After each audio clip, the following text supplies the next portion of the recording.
Ma grand-mère habite ici, les Jonquets, un petit hameau à côté de Honfleur. Et elle a souvent besoin de faire ses courses là, au Havre. Du coup, elle est obligée de faire un grand détour. D'abord, pour sortir de chez elle, il faut passer par-dessus la mare. Alors, elle invente ça. Pas besoin d'avoir été à l'école pour comprendre que ça, c'est l'ancêtre du pont. En fait, il a été inventé par l'aïeul de ma grand-mère, un type formidable qui habitait en Dordogne, du côté de Cro-Magnon. Bon, enfin, c'est pas mal pour un début, mais c'est pas très solide comme pont. Et puis surtout, ça ne sera pas suffisant pour franchir la rivière à la sortie du village, pour rejoindre la grande route. Des briques, qualité supérieure, du béton, hyper super extra costaud et adhésif. Voilà la première maquette d'un pont, elle la place entre les deux rives de la rivière.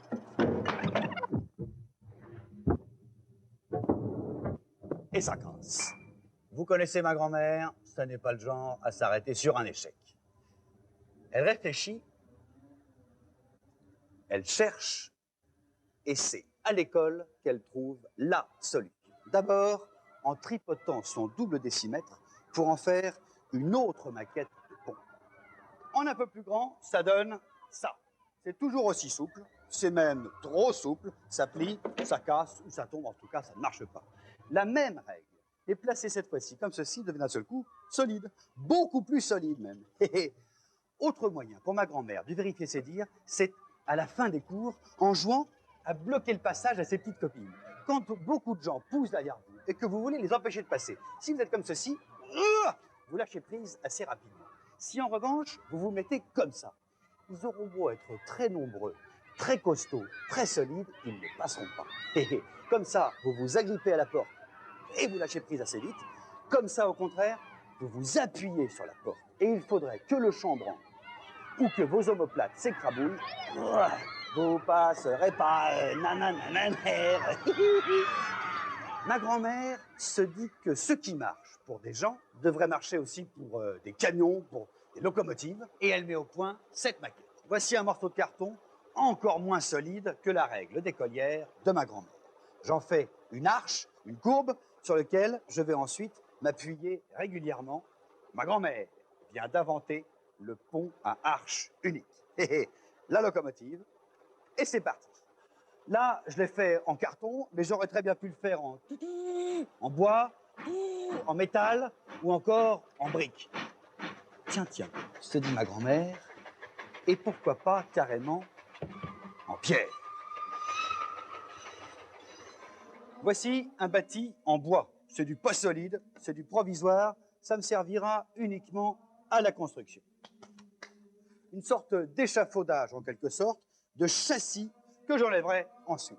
Les pierres, exactement celles de tout à l'heure, à une petite différence près. Regardez, je les ai taillées en biseau, en trapèze, pour qu'elles s'imbriquent mieux les unes dans les autres, pour qu'elles remplissent complètement l'arc de cercle. Avec ce système de construction, pas besoin de colle, le ciment dans les arches ne sert qu'à faire les joints. D'ailleurs, j'en mets même pas.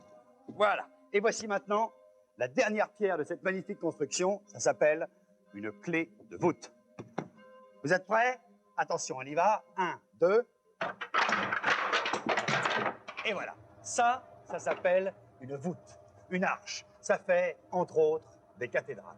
C'est solide et ça tiendra tant que la pierre ne sera pas comprimée et il y a du champ avant qu'elle s'écrabouille sur elle-même, autant que les deux colonnes ici tiendront. Les deux colonnes pour une arche, ou bien les deux murs pour une voûte, ou encore les deux rives de la rivière pour un pont. Et voilà ma grand-mère sur la grande route, qui arrive au bord de la Seine, à un endroit où elle n'est pas encore trop large, en face de Tancarville. Là, c'est pas encore l'estuaire, mais c'est plus la petite rivière. Va falloir inventer autre chose pour traverser, et elle invente le pont de Tancarville, autrement appelé pont suspendu. C'est facile, c'est exactement comme le fil d'étendage de ma grand-mère quand elle fait sécher son linge. Voici les deux rives de la Seine. Vous plantez 2 pylônes. Vous tendez entre les deux un fil d'étendage, un gros fil bien solide. Ou plutôt, vous ne le tendez pas trop. Il suffit ensuite d'accrocher dessus, non pas des caleçons, mais des petits bouts de route. Encore un petit bout de route. Encore un petit bout de route. Et voilà, ça vous fait un pont. Et ben voilà, vous n'avez pas besoin d'avoir son bac pour comprendre comment ça marche. C'est pas mal, se dit ma grand-mère. Sauf que si je dois réparer le gros câble, il va falloir que je ferme entièrement le pont et ça va durer un moment. Et ma grand-mère peut enfin aller faire ses courses au Havre, en faisant un grand détour, c'est vrai. Et elle se dit que s'il y avait un pont plus près, ça serait quand même plus pratique. Or, quand ma grand-mère fait ses courses, c'est pour toute la semaine. Et comme elle a une famille très nombreuse, des courses, il y en a. 2 sacs, 3 sacs, 4 sacs. N'importe qui vous dira que c'est débile de porter tout du même côté, on est déséquilibré, ou alors faut être vachement musclé. Eh ben dis donc, il y a du travail, hein. Bah ouais, mais je sais bien. Tandis que regardez, si je prends un sac comme ça, un deuxième, je vais mettre mon troisième. Ici, le quatrième. Là, comme ceci, et 4 autres de l'autre côté. Hop, vous n'êtes jamais trop déséquilibré, pas besoin d'être musclé, il suffit d'être bien calé sur ses pieds. C'est comme ça que ma grand-mère a inventé encore un autre type de pont, le pont à haubans. Et vous allez voir, il n'y a pas besoin d'avoir fait les études d'ingénieur pour comprendre comment ça marche. Hein. Voilà ma grand-mère, pas bien musclée, mais solide sur ses pattes. Et voici les commissions avec plein de fils, plein de haubans pour les tenir. Il suffit d'accrocher les sacs à provisions à ma grand-mère et le tour est joué. Ça, c'est un prototype, évidemment. Voilà ce que donne en vrai le futur pont de Normandie.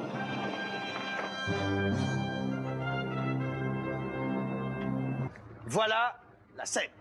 Le Havre d'un côté, Honfleur de l'autre. Entre là et là, il y a plus de 2 kilomètres. Il y a de quoi mettre plus d'une vingtaine de terrains de foot. C'est long.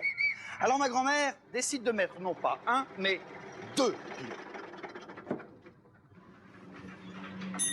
Pendant ce temps-là, sur chaque rive de la Seine, 2 équipes construisent les piliers et les routes d'accès.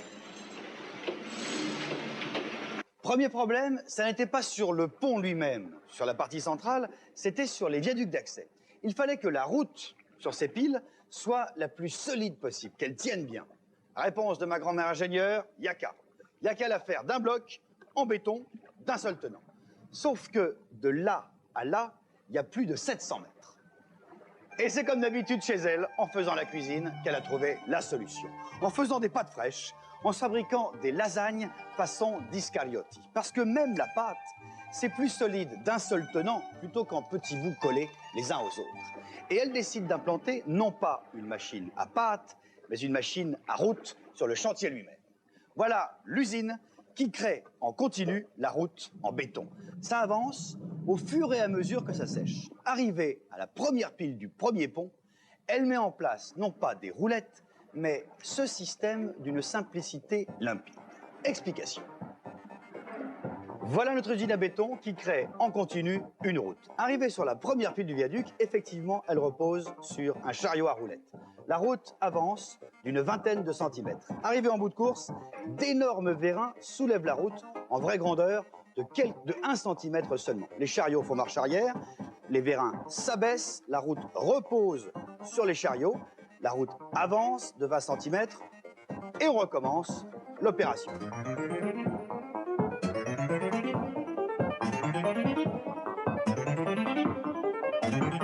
Ma grand-mère est contente et elle rentre chez elle pour se reposer et regarder la télé. Et voilà-t-il pas qu'elle tombe sur un documentaire sur le pont de Tacoma.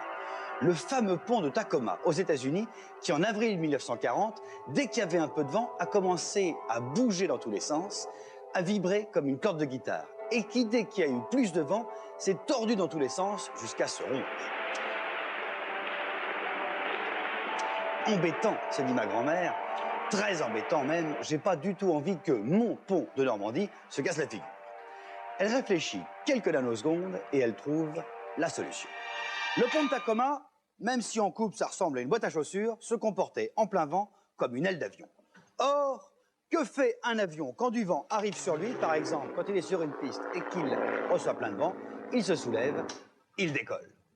Que fait une aile d'avion?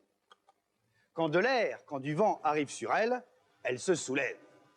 Que fait une route, même beaucoup plus lourde, qui a À peu près le même profil, la même chose. Elle se soulève pas de beaucoup, pas suffisamment en tout cas pour s'envoler, mais assez pour rentrer en résonance et faire comme à Tacoma.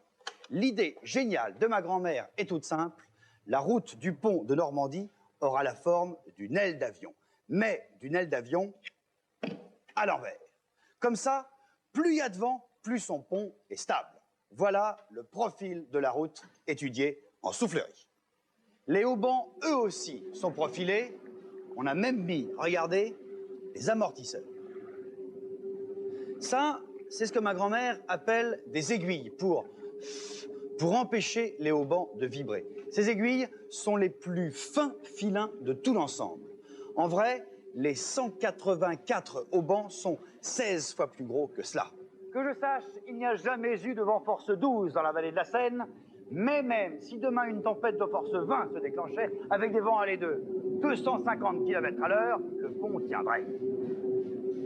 Autre gros problème, résolu encore une fois par ma grand-mère, la construction des deux pylônes. D'abord, il a fallu les ancrer bien dans le sol. Ils sont enfoncés à 50 mètres sous terre. Ça fait, mine de rien, un immeuble de 15 étages. Ils font 214 mètres, c'est la hauteur de la tour Montparnasse. C'est du béton, il faut qu'ils soient rigoureusement verticaux, qu'il n'y ait pas le moindre millimètre d'écart quand on va le construire. C'est pour ça que ma grand-mère a vérifié ces mesures, non pas le jour, mais la nuit. Ben oui, si vous calculez vos hauteurs de jour, le matin par exemple, le béton côté soleil va être plus chaud que le béton côté ombre, d'où dilatation. Ah, ça fera une différence de quelques crottes de mouche ici en bas, mais là-haut, eh bien figurez-vous que malgré les efforts de ma grand-mère, les pylônes ne sont pas parfaitement parallèles. Entre cette distance et cette distance, il y a une différence de 29 mm. Vous savez pourquoi? Explication. Voici un pylône, avec mon fil à plomb, je vise parfaitement le centre de la Terre, il est vertical. Voici un autre pylône, lui aussi parfaitement vertical. Regardez, ils ne sont pas parallèles, c'est tout simplement parce que la Terre est ronde. Maintenant, il faut faire la partie centrale du pont, le pont proprement dit.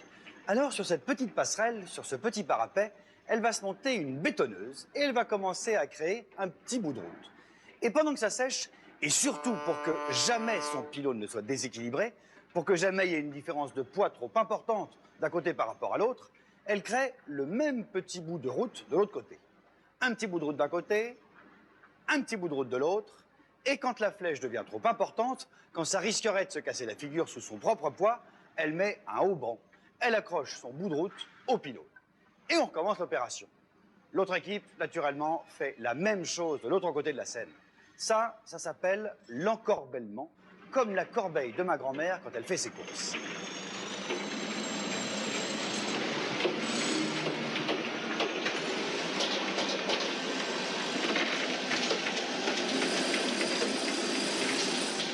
C'est ça le principe du pont à haubans. Ça y est, regardez, la jonction est faite avec le viaduc d'accès. La partie en béton, elle fait quand même, mine de rien, 40 tonnes par mètre. C'est lourd, trop lourd. Alors pour la partie centrale, elle décide de la faire en métal plus léger. Il y a une usine un peu plus loin qui préfabrique des petits tronçons, à peu près 20 mètres de long. Ça fait 180 tonnes au lieu de 800 si c'était en béton. Le petit bout de pont est amené par bateau, par barge, sur la Seine, sous le pont. On le monte avec une grue, ma grand-mère appelle ça une chèvre, on le hisse, on soude, et pour que ce soit bien solide, on haubanne comme d'habitude. Et pour que ça ne pèse pas plus d'un côté que de l'autre, pour que ça ne tire pas d'un côté plus que de l'autre sur le pylône, on équilibre, on haubanne de l'autre côté. Le viaduc d'accès sert de contrepoids. En vrai, l'opération va être répétée 32 fois. Il y a 32 voussoirs métalliques, comme dit ma grand-mère. Et le tout, l'ensemble du pont sera soutenu par 184 haubans.